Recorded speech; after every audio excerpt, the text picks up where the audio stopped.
Muchísimas gracias, Agustín, por venir. No, gracias a ti por invitarme. Bienvenido a Hilo de Ariadna. Encantado de estar aquí. Vamos a tirar de tu hilo, de la sabiduría. Pero vamos a empezar con una defensa del libro, si te parece, ¿no? En tu faceta de editor de Kairos, que para mucha gente ha sido una universidad. ¿Qué es lo que perdemos cuando dejamos de leer, ¿no? Hay muchos estudios ahora neurocientíficos de que se pierde capacidad de abstracción, de reflexión. Totalmente. Los lectores son copartícipes del libro. Sea una novela, sea un ensayo, sea un cuento infantil, han de imaginarse buena parte de la trama o han de insertarlo en sus categorías. Es todo un trabajo mental, imaginativo, personal, muy importante con la lectura.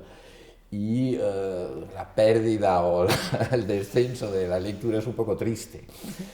Quedarnos solo en una visión más plana, más bidimensional. Bueno, yo encuentro que el libro es muy estimulante. Y para el tema que vamos a tratar hoy, que es de gran calado y profundidad, sí, hace falta esa capacidad de reflexión y esa apertura, ¿no? Porque vamos a hablar del fenómeno religioso, ¿no? Y de la multiplicidad infinita de posibilidades, ¿no? Bueno, se calcula que en los últimos años han nacido 30.000 movimientos religiosos. En los últimos años.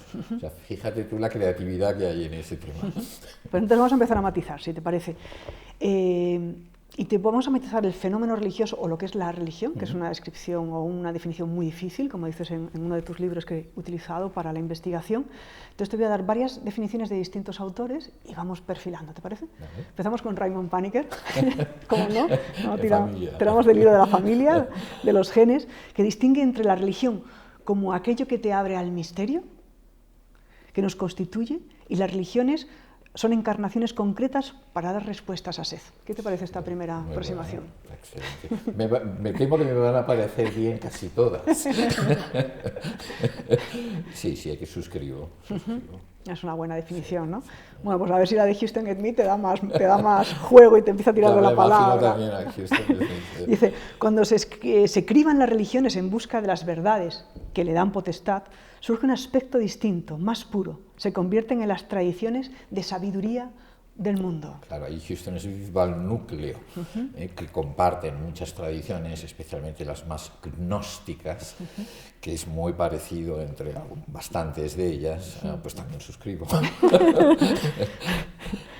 Entonces, la sabiduría parece que quiere la verdad, y las religiones parece que quieren la salvación del colectivo, ¿no? Para, de alguna manera, tienen una función más de salvación, de evitar el mal en lo colectivo, de cara a unas postrimerías y de cara aún más allá.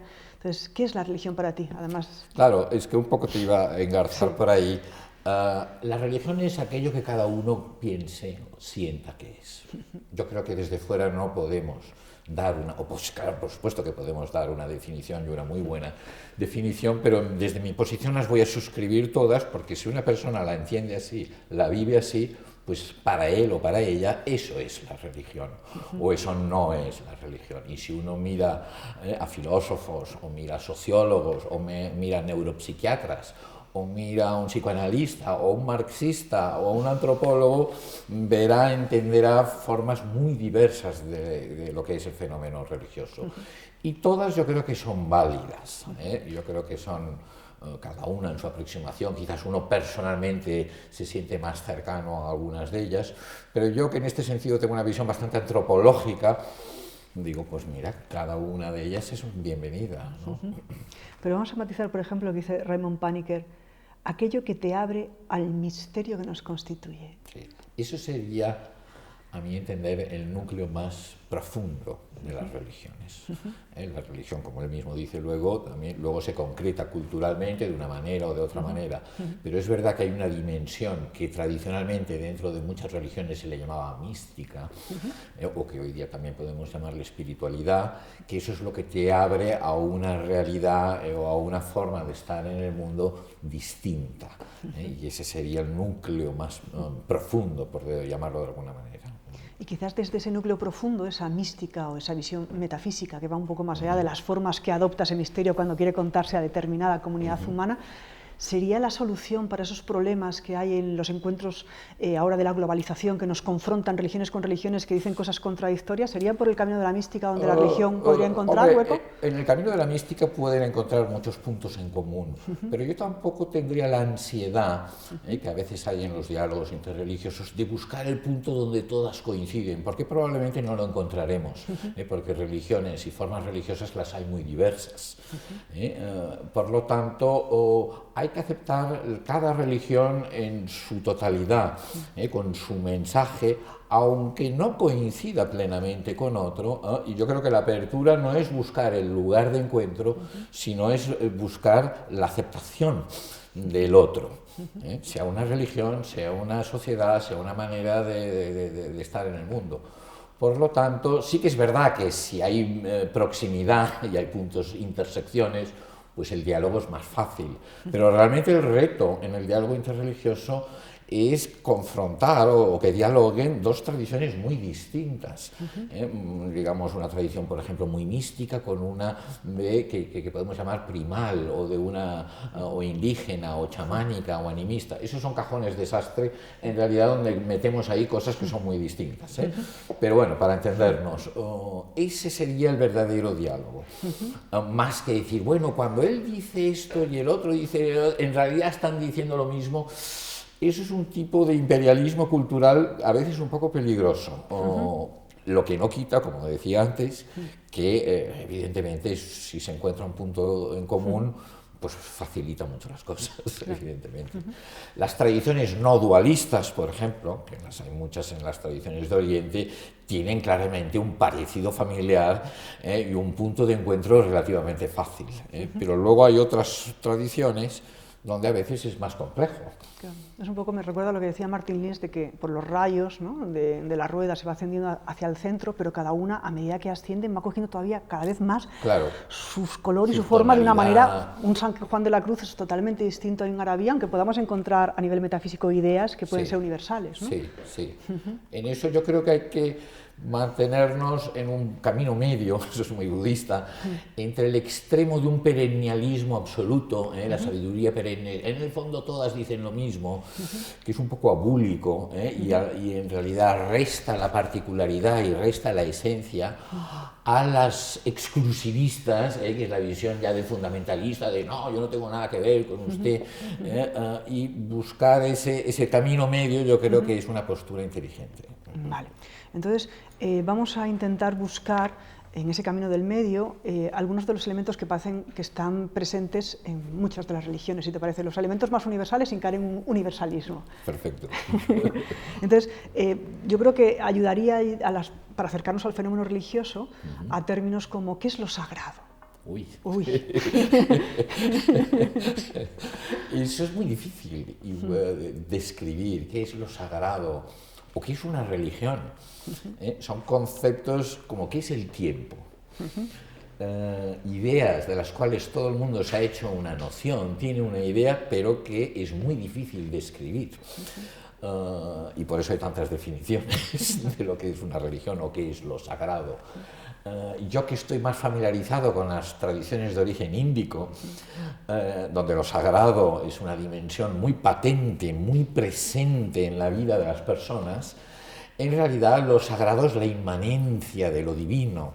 Lo sagrado es este mundo vivido, percibido, como que no se reduce en nuestra capa de piel, sino algo que nos trasciende, que compartimos con los demás humanos, animales, fenómenos. Por lo tanto, sería la trama de lo real futurada de lo divino, llamémosle. Esa podría ser una. Me lo preguntas de aquí 20 minutos, a lo mejor te digo otra cosa completamente distinta. Pero esta se me ha ocurrido ahora, podría ser una definición de lo sagrado, sobre todo tal como lo viven las tradiciones muy inmanentistas, donde lo divino no está lejos y es trascendente, como sería, por ejemplo, típico en el protestantismo o en el Islam, sino que está muy cerca, está tan cerca que todo acaba siendo una especie de panteísmo, todo es sagrado. Eso, el hinduismo o ciertas corrientes animistas o tribales o indígenas tienen una gran propensión a que lo sagrado interpenetre todas las facetas de la vida, de la persona, de la sociedad y del cosmos. Eso nos recuerda en el Islam cuando se dice está más cerca de ti que tu vena yugular. Es decir, también hay inmanencia en el, por supuesto, en el Islam. Por supuesto. Pero entonces, ¿cómo has hablado del polo de la inmanencia? ¿Qué te parece si hablamos del polo de la trascendencia y de esa relación entre Atman y Maya, que me parece que también es clave para poder entender el fenómeno de lo espiritual y de lo religioso? Cuéntame.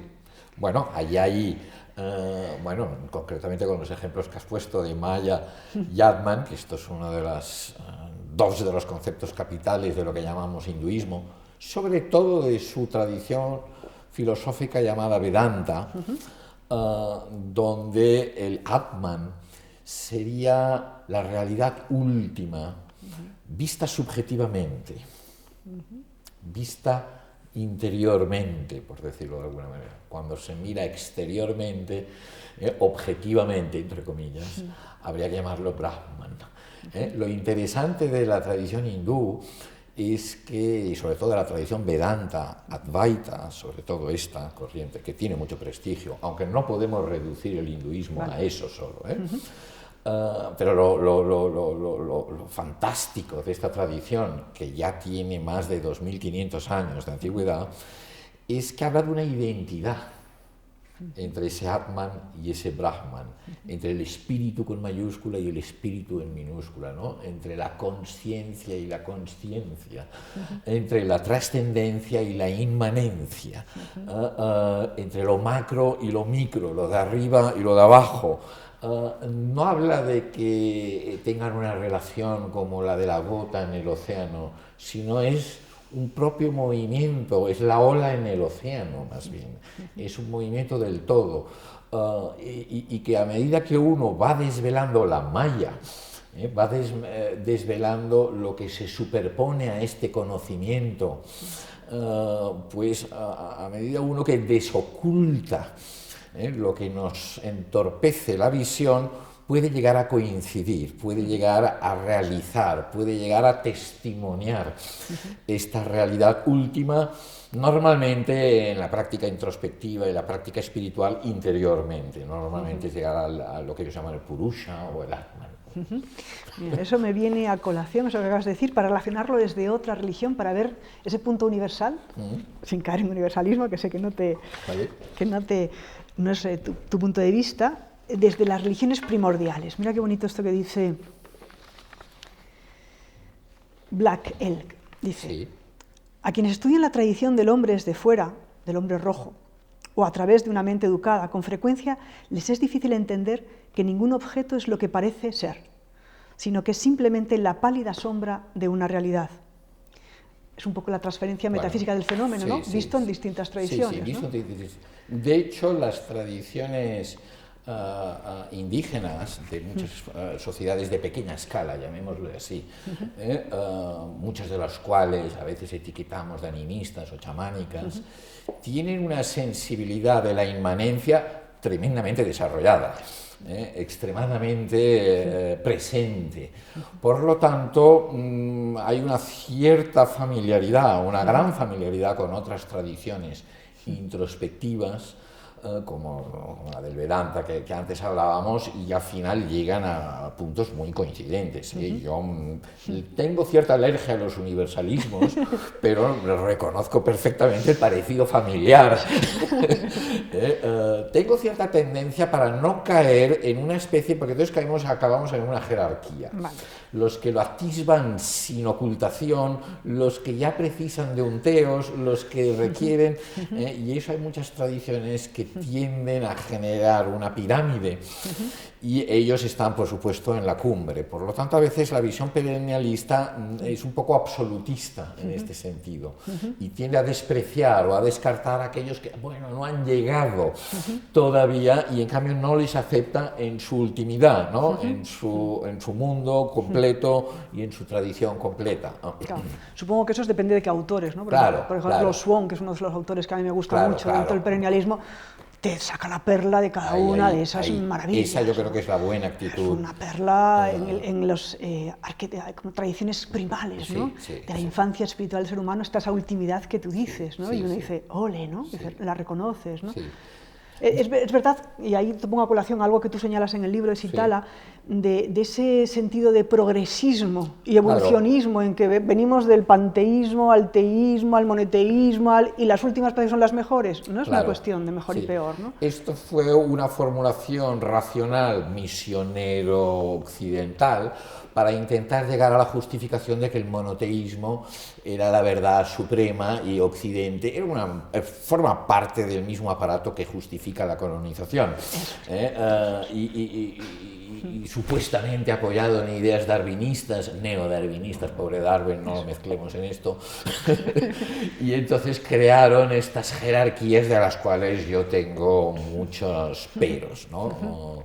Precisamente hay muchas religiones de pequeña escala, primales,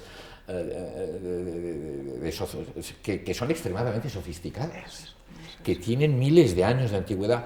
No han desarrollado una teología sofisticada o no han desarrollado o no han ido por ahí a dar la bulla a nadie, y entonces han quedado en su pequeño selva o montaña o isla, pero son extremadamente sofisticadas, ricas sus mitologías, sus rituales, su apreciación del cosmos, de la naturaleza, del mundo, el nudo en el cual está inserto el ser humano. Puede ser mucho más sofisticada que grandes tradiciones espirituales con textos sagrados, clérigos y grandes maestros que a veces dan vueltas a lo que otros llegan de una manera un poco más natural. Tampoco es que ahora yo quiera hacer una apología de las pequeñas, solo lo pongo para contrarrestar el estereotipo de que estas son primitivas, son poco evolucionadas. No, tienen los mismos 100.000 años de historia que tenemos el Homo sapiens y la Donna sapiens modernos, solo que se han mantenido en unos tempos de desarrollo distintos, ¿no? Claro, para mí eso es importante matizar, ¿no? Para mí también, ¿no? Esas clasificaciones que se hacían de prerracionales. Exacto. Bueno, creo que lo hemos... Sí, estamos de acuerdo. Estamos de acuerdo en eso. Entonces vamos a seguir matizando el fenómeno religioso en los elementos o los conceptos que constituyen un poco su aproximación. La religión siempre se expresa en el lenguaje simbólico, ¿no? Es como su lenguaje por excelencia, ¿no? Y en el mito, ¿no? Frente al logos y la razón, que luego puede hacer teología alrededor de todo ello, ¿no? Desgránanos un poquito el lenguaje simbólico, ¿no? No, es que el lenguaje simbólico es connatural al ser humano. El lenguaje simbólico casi que es lo que nos hace distintos de los chimpancés, lo único. Y creo que tampoco ellos también lo tienen, aunque menos desarrollado. Con eso que vengo a decir, que la capacidad de simbolizar el homo religiosus o el homo spiritualis, si se quiere, es una dimensión tan importante como el Homo sapiens o el Homo faber o el Homo loquens, y la Donna, insisto. No hay problema. Quiere decir que eso lleva con nosotros el mismo tiempo que la capacidad de fabricar un arma la capacidad de simbolizar. Es la primera manifestación del ser humano. Las dos primeras grandes manifestaciones del ser humano son el enterramiento y la pintura, que son dos universos simbólicos extremadamente complejos. Eso significa que ese ser humano tiene una conciencia de la finitud, tiene una conciencia de la continuidad o discontinuidad, ritualiza todo ese espacio, ese momento liminal final, en el que hay una transición, eso requiere de un lenguaje simbólico que se expresa a través de la pintura, se expresa a través del rito, se expresa a través del propio lenguaje, se expresa incluso a través del pensamiento. De hecho, es muy importante que entendamos, yo aquí vuelvo a hablar más el antropólogo, que la dimensión ritual es mucho más importante para el fenómeno espiritual y religioso que no la creencia.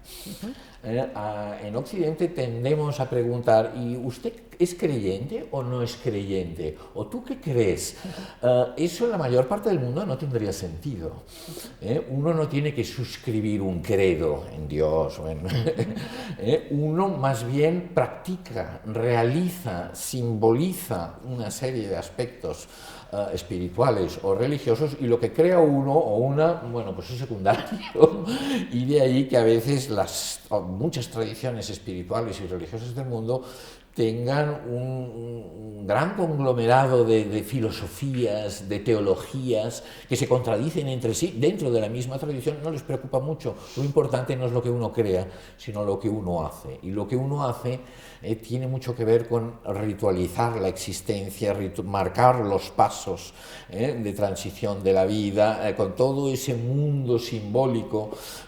Las primeras, perdona que me extienda un poco, pero me animo. Sí, anímate. Las pinturas llamadas rupestres, a mí no es que me moleste, lo entiendo muy bien que se le llame arte, ¿vale? Porque es una expresión estética, pero evidentemente no estaban pintando la Mona Lisa. Son expresiones simbólicas del mundo o de los planos a los cuales accede el chamán o la sociedad cazadora-recolectora de la época, que accede a planos quizás con ingestión de sustancias o de hongos o de plantas, o con los tambores, llegan a estados alterados y a partir de ahí dibujan, pintan, plasman en un lenguaje simbólico no unas consideraciones estéticas, son rituales. Estas pinturas suelen estar en lugares inaccesibles de las cavernas. No están puestas ahí para ser contempladas, están puestas ahí para expresar un viaje, ahí estamos en el meollo de la dimensión espiritual y religiosa de las sociedades humanas. Yo soy de los que piensan que las primeras expresiones religiosas son chamánicas, son estrictamente animistas en el sentido complejo del término. Que me parece muy interesante, a otra de las preguntas voy a coserla con esto que acabas de decir. Para algunos autores, como que son tres elementos los esenciales que hay en una tradición espiritual o sapiencial, ¿no? Una es la dimensión de la sabiduría, de la verdad a la que se va como adquiriendo o adheriendo la inteligencia, ¿no? La comprensión, la facultad de la comprensión. Otra es la vía, el rito, la práctica que va realizando esa verdad que uno se ha adherido a ella, ¿no? Sería la parte de la voluntad, ¿no? Que va alquimizándote además, ¿no? Sí. Y luego un cuerpo de virtud. Es decir, una conformación del carácter a esa verdad que vas adquiriendo, ya sea la naturaleza, ya sea Wakan, ya sea el sí mismo. ¿Te parece que esos tres elementos son una buena manera de escribir? Sí, me parece que los encontramos virtualmente en todas las tradiciones espirituales o religiosas. De hecho, todavía, aunque no sabemos muy bien lo que es la religión, todavía no hemos dado con una sociedad humana que no tenga lo que en general consideramos o coincidimos en llamar religión. Por lo tanto, y esos elementos que tú has mencionado, una dimensión más ritual o práctica, cuando hablo del rito no digo a la repetición ciega de la tradición, sino a la dimensión ritual de la existencia. Hay una parte gnóstica, sapiencial, quizás más profunda, pero esa concreción también ética, moral, que además sirve para la sociedad. No nos olvidemos que las tradiciones religiosas no solo son individuales y personales, sino que son sociales. Por lo tanto, cumplen una función social. Aunque ahora algunos critiquemos esa cosificación de muchas tradiciones en meros aspectos funcionales, sociales, y que hayan olvidado precisamente la dimensión sapiencial, pero las religiones siempre han servido a las sociedades en las cuales han nacido, ¿no? Se han desarrollado. Muy bien, pues vamos, como seguimos de acuerdo, seguimos Sí, avanzando. sí, muy de acuerdo. Seguimos avanzando, ¿no? Entonces, antes me parece un concepto muy, muy interesante que hablas en el libro, del concepto Geji, ¿no? El equiparamiento de conceptos, ¿no? Sí. Es decir, cuando, por ejemplo, en las religiones comparadas, que es algo que está mucho en las academias, que se equipara el nirvana al wu-wei, antes lo has apuntado un poco, o Brahman a Dios, ¿no? ¿Cómo acercarnos a lo otro sin superponer nuestros conceptos, nuestras categorías y nuestro imaginario? Eso es muy difícil, ¿eh? Lo sé. Es un tema muy complejo, muy interesante. Yo hablo, sí, en el libro del fenómeno del Geji, que fue el método que utilizaron los primeros traductores de sutras en lengua sánscrita, traductores budistas, que eran indios o chinos y muchos centroasiáticos, de lo que era Asia Central, y llevaban por la ruta de la seda el budismo en los siglos II, III, IV, hacia China, y claro, se encontraron dos mundos completamente distintos. China e India no tienen nada que ver el uno con el otro, aunque tengan proximidad geográfica. India, lingüística y mentalmente, está mucho más cercana a Europa. Hablamos lenguas indoeuropeas, mientras que el chino ya es otro universo, es otro mundo. Bueno, pues tuvieron que hacer al principio un esfuerzo de traslación de conceptos, de una espiritualidad muy ultramundana, con las ideas metafísicas de la India, del karma, del samsara, del nirvana, de la renuncia al mundo, el monaquismo, la ascesis, todo eso para los chinos era muy nuevo. Entonces, ¿qué hicieron? Hurgaron en la tradición indígena más próxima, que era el taoísmo, y dijeron, bueno, pues sí, cuando dicen allá en sánscrito que el Buda alcanza el nirvana, esto es cuando el sabio está en la no acción, el wu wei. Y entonces empezaron a hacer esta equiparación de conceptos, que es lo que significa Geji, exactamente.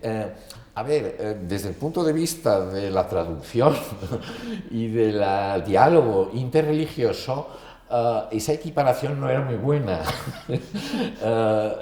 De alguna manera, de entrada es muy difícil hacer esas traslaciones cuando no podemos dejar de superponer nuestras categorías sobre la otra y en realidad estamos transformando muy profundamente aquello que traducimos. El budismo chino necesitó 4 o 5 siglos para llegar a lo que Gadamer, los hermeneutas llaman la fusión de horizontes.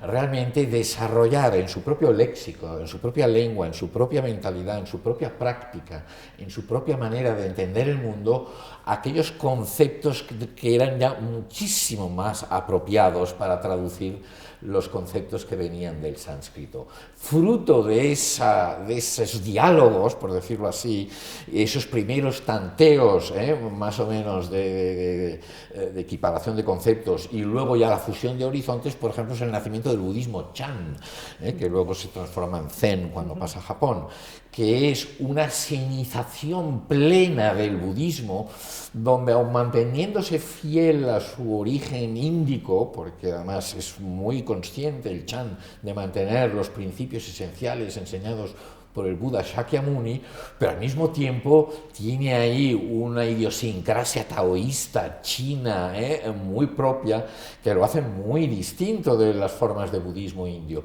Eso necesitó muchos siglos de cocina, de errores, hasta ir dando con las formas propias y crear ese lenguaje nuevo, donde ya es algo distinto.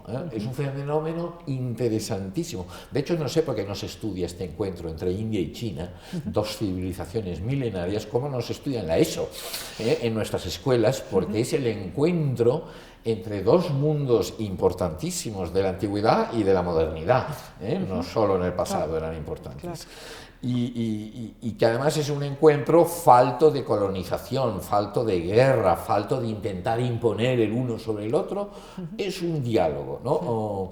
Bueno, todo eso viene a decir que es verdad, es difícil intentar prescindir de nuestras categorías, de nuestros conceptos, de nuestros prejuicios, porque es imposible prescindir, es nuestro propio lenguaje.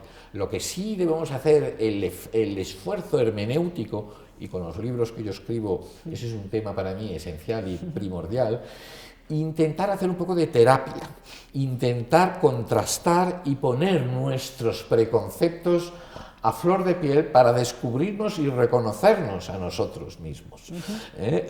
Eso, cuando se contrastan dos cosmovisiones, o cuando uno viaja, o cuando uno se encuentra con alguien distinto, es un momento propicio para desarrollar esta sabiduría del diálogo. Bueno, ahí mi tío, precisamente, sí. Raymond Panikkar, tenía mucho que decir. Mucho, hablaba del pluralismo, y el diálogo interreligioso era uno de sus patas, ¿no? Sí, en las sí. que él dedicó... Aunque yo le critico le critico en el buen sentido, con toda admiración, su idea de los equivalentes homeomórficos es un tipo de Keyi, esto de que Brahman es igual a Dios, a mí no me convence, o que el Svadharma, el deber propio de cada individuo, es igual a los derechos humanos, yo considero formas de equiparación de conceptos un tanto forzadas. Vale. Pero no quita, y a eso hay que ponerle el mérito, de hacer el esfuerzo por encontrar aquello que podría resonar en Occidente para que no sea meramente exótico e incomprensible, ¿no? Claro, claro, porque no se trata de perder nuestra identidad, claro, de nuestra particularidad, sino un encuentro con el otro, porque sí o sí estamos conviviendo juntos. La globalización nos ha unido y tenemos que dialogar, porque si no esto va a ser causa de muchísimo sufrimiento. Entonces ahí voy. Eso es lo que está pasando, esta adaptación de conceptos. ¿Tú crees que es lo que está pasando de alguna manera con el budismo cuando desembarca en Occidente, tras muchas profecías, esa capacidad que tiene el budismo de adecuarse? Pero ¿cuál es el peligro de esa adecuación en la que se puedan perder premisas, valores, como puede ser, por ejemplo, un ejemplo muy claro, el mindfulness, terapéuticamente hablando, clínicamente hablando? ¿Qué pierde y qué gana el encuentro entre Oriente y Occidente? Eso es muy interesante, esta pregunta. Eso lo que está sucediendo ahora, como tú has dicho, en Occidente, con la incorporación de tradiciones de sabiduría de Oriente. No me gustan mucho estos conceptos Oriente-Occidente, pero ya nos entendemos. Eso que se está llevando a cabo en unas décadas, porque llevamos pocas décadas, quizás 4, 5, 6 décadas, no más, donde realmente estas tradiciones están popularizándose en Occidente. O sea, que tampoco es un fenómeno de una moda de hace 2 años, o sea, llevamos 50, 60 años con eso. Eso es muy parecido a lo que sucedía en China, pero que ahí duró 7 siglos o 6 siglos. Es verdad que ahora todo va mucho más acelerado, o sea, la globalización hace milenios que existe, solo que la velocidad con la que van ahora las cosas es desenfrenada.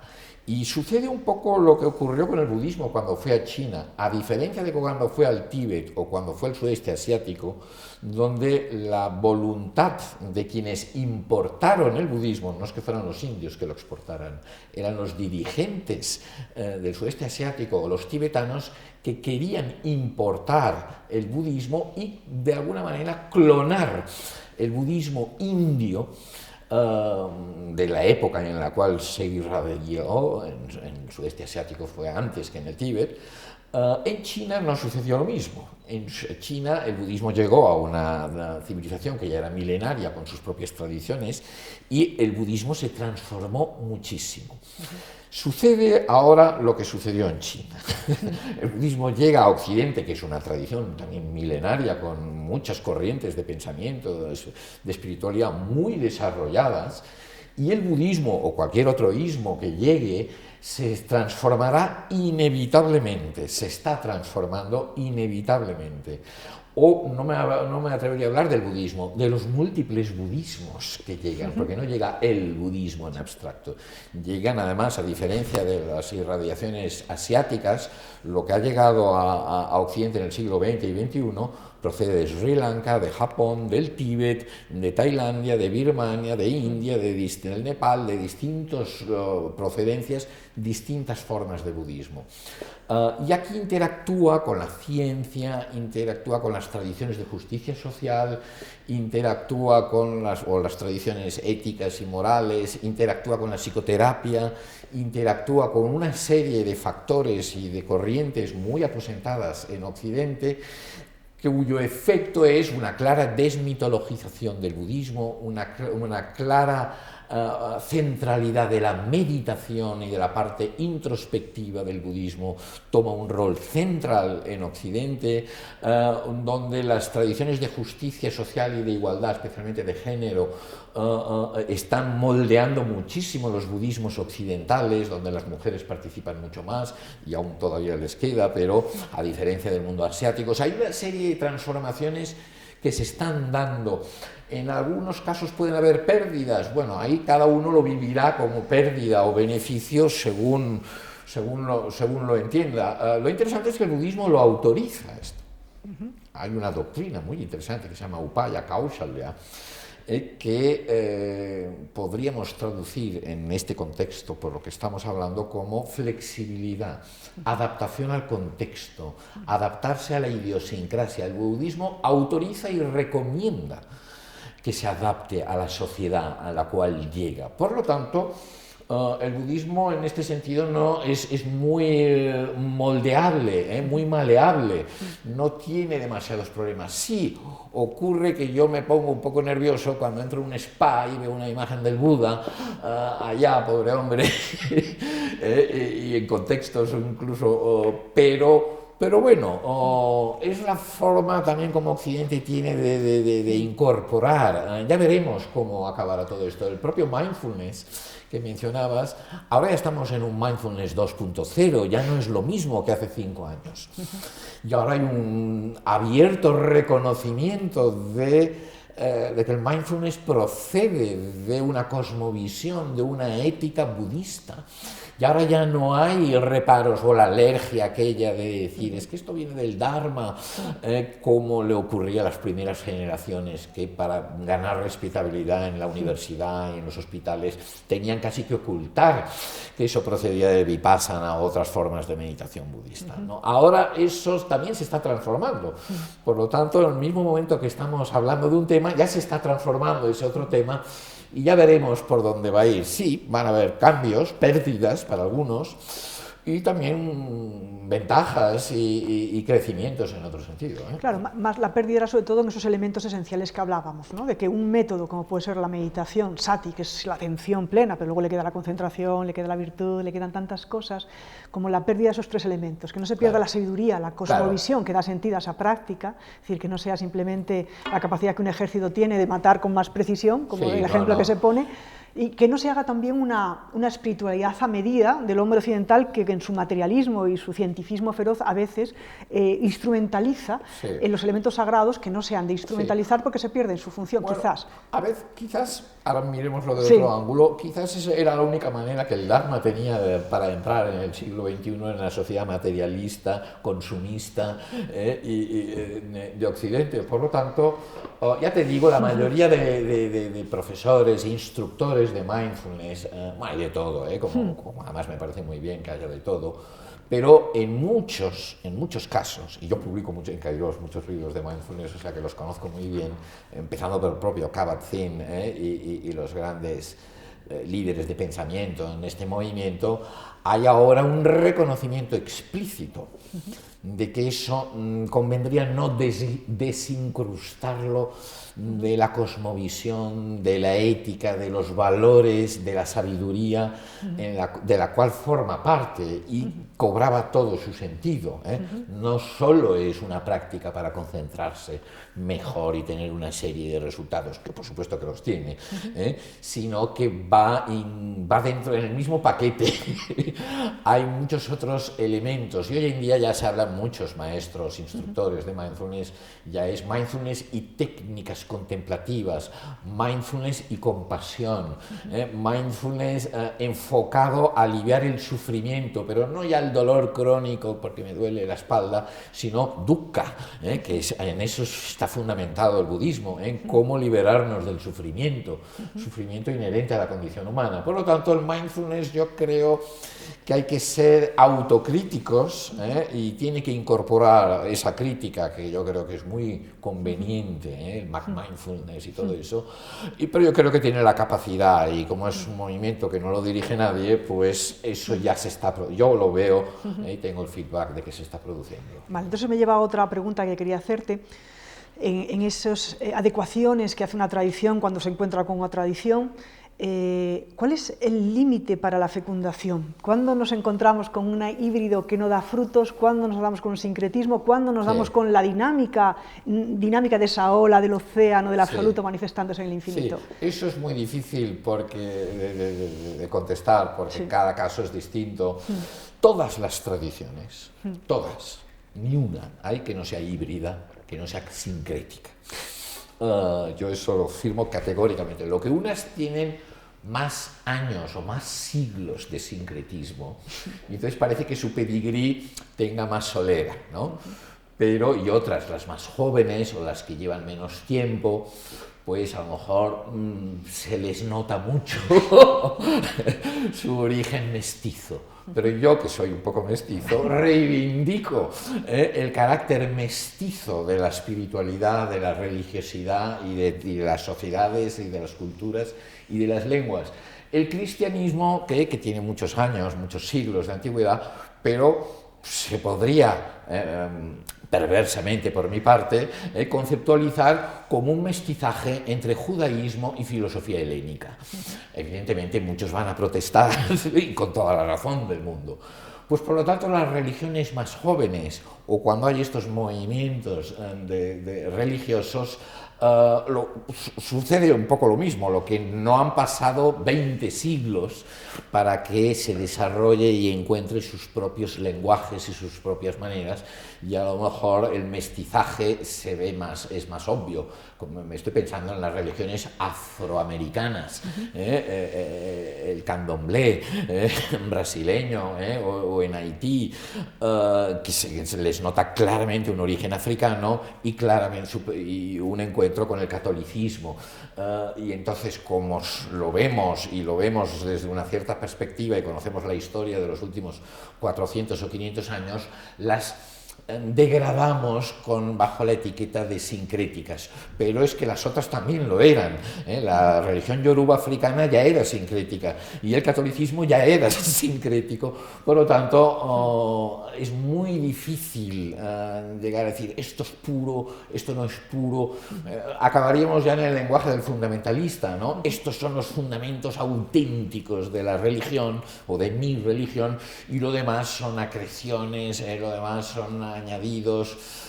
En esto yo soy más... Sí, a mí me puede molestar que hayan ciertas síntesis, Bueno, pues yo no las comparto, no las sigo, y a lo mejor mi grupo tampoco, pero no soy quien... Al final es quien detenta la ortodoxia, en último término, y quien detenta la ortodoxia es un movimiento político. Aquel grupo que dice representar la ortodoxia es aquel grupo que excluye una serie de prácticas por heterodoxas, por heréticas, prácticas, pensamientos o ideas. Por lo tanto, es un tema resbaladizo. Por eso vamos a matizarlo ahora desde la ortopraxis. Es decir, por ejemplo, hay algunos autores que dicen que la unidad de las formas tradicionales, ¿no?, en la esencia de lo que son cada una, que es intentar manifestar lo sagrado, ¿no?, o lo absoluto manifestándose en una forma infinita, en el finito que somos, se puede hacer intelectualmente, pero que llevarlas a la práctica puede alterar al alma, ¿no?, como en esa metáfora de sacar agua de este pozo hoy, de este otro pozo. Pero tú hablas de que en cambio en las tradiciones orientales o las tradiciones de China, las tres religiones que hay allí, budismo, taoísmo, confucianismo, se practican prácticas de distintas, que es de nuevo una categoría monoteísta que intenta aplicar a otras formas de realizar lo sapiencial. Sí, nosotros tendemos a proyectar nuestras ideas de lo religioso que están muy permeadas por la visión cristiana o por la visión racional científica sobre los demás fenómenos de parecido. Y entonces pensamos que en China hay taoísmo, confucianismo y budismo. Y yo no lo voy a desmentir, pero me atrevería a decir que para los millones de chinos que no son profesionales religiosos, que no son monjes, que no son sacerdotes, o no son maestros, la frontera no está tan clara. Ellos suscriben una religiosidad china, que a veces se concreta bajo la forma más confuciana, seguramente en cuestiones morales, en cuestiones éticas.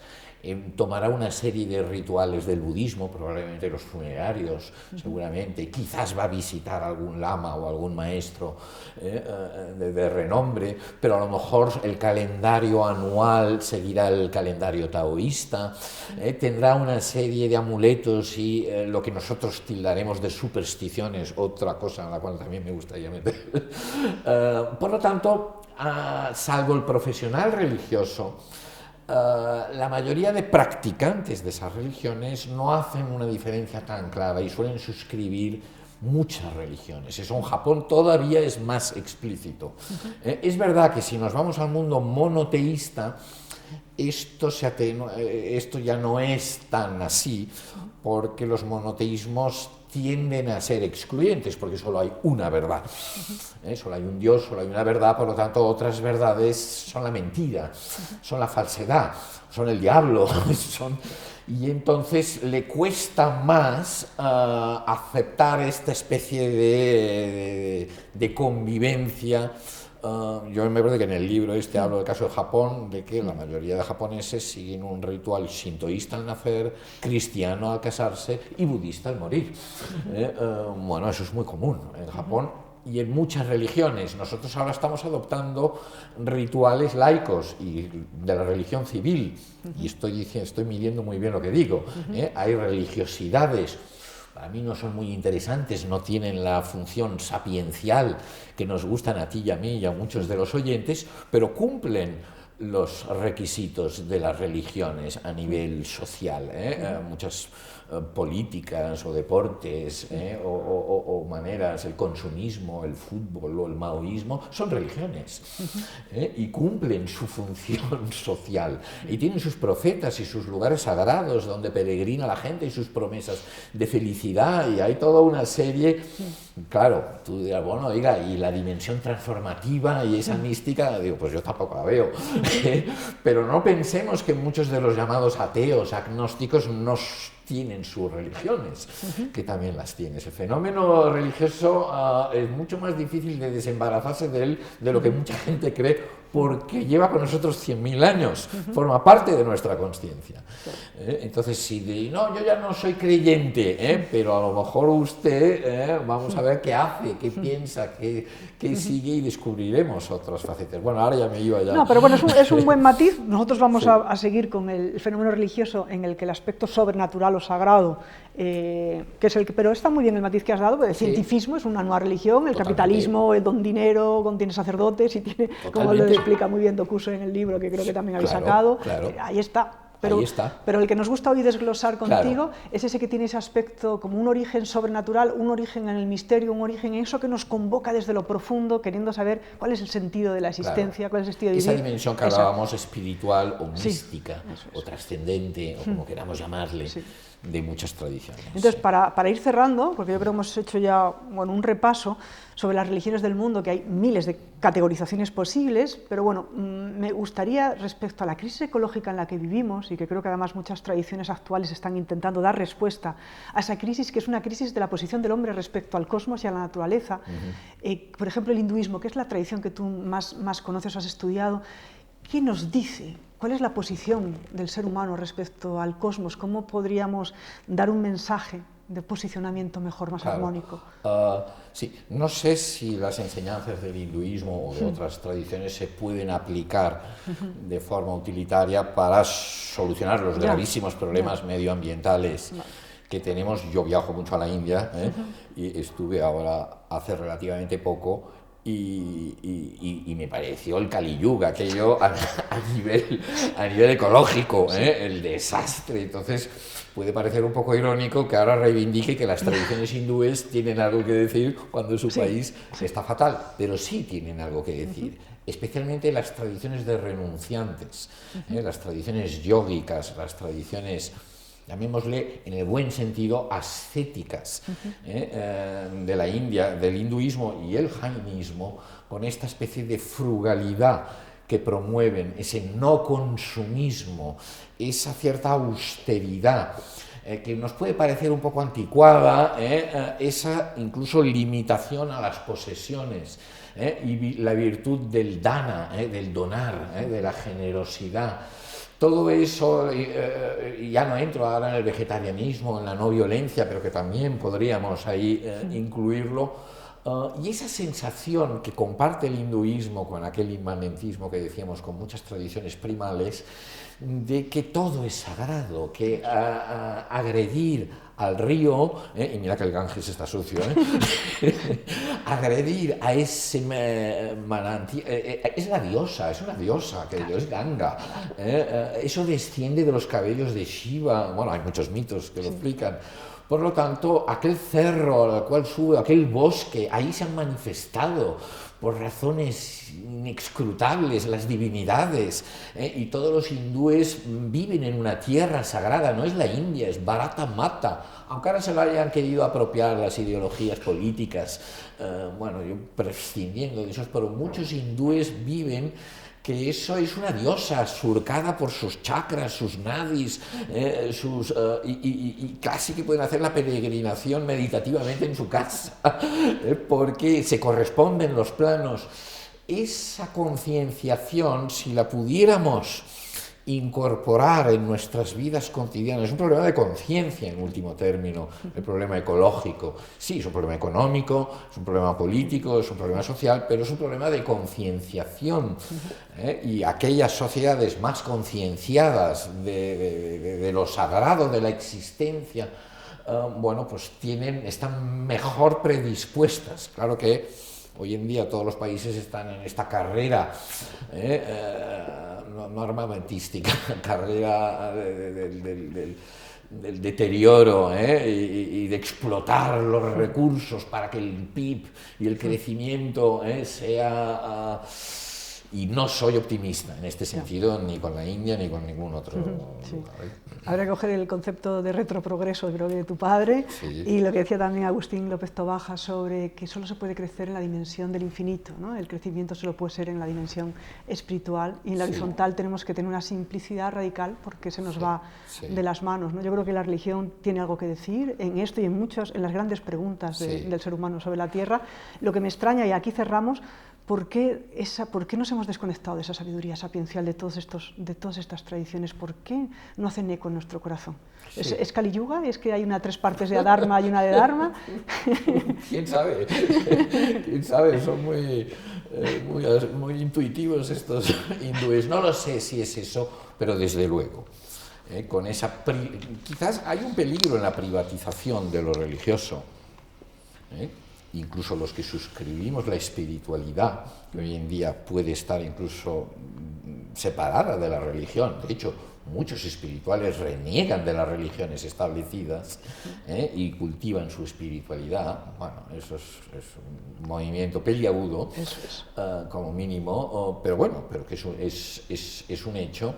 Esa privatización de lo religioso que quede como un asunto estrictamente individual y que entonces la sociedad funciona, se deja regir por las inercias económicas, que son básicamente capitalistas. Y entonces, bueno, no, como yo cultivo para mí mi yoga o mis meditaciones y luego que el mundo siga su curso, ese divorcio muy típicamente, no diré de Occidente, de la modernidad, que la modernidad interpenetra todas las sociedades. Es verdad que Occidente tiene buena parte del copyright, pero es modernidad, en general, a la cual incluso Asia y todos los continentes formamos parte. Hay un distanciamiento, claramente.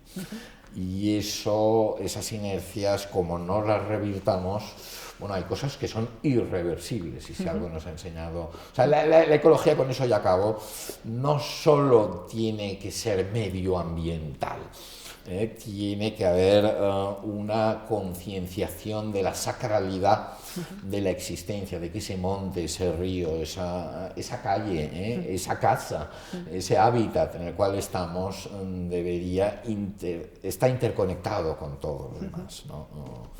Y eso creo que muchas tradiciones de sabiduría, muchas de ellas, no diré todas, pero muchas, lo han intentado fomentar y se han quedado ahora un poco tímidas. Ese es un poquito el proyecto de Hilo de Ariadna, el proyecto de ecología del alma, de hacer una ecología en el alma para poder mirar de nuevo con una mirada contemplativa milagro y misterio al que nos confrontan los religiosos. Gracias, Beatriz, por tener estas iniciativas, porque son muy necesarias. Lo mismo, muchas gracias por tener esta editorial y por sostener esta universidad para todos. Gracias. Gracias.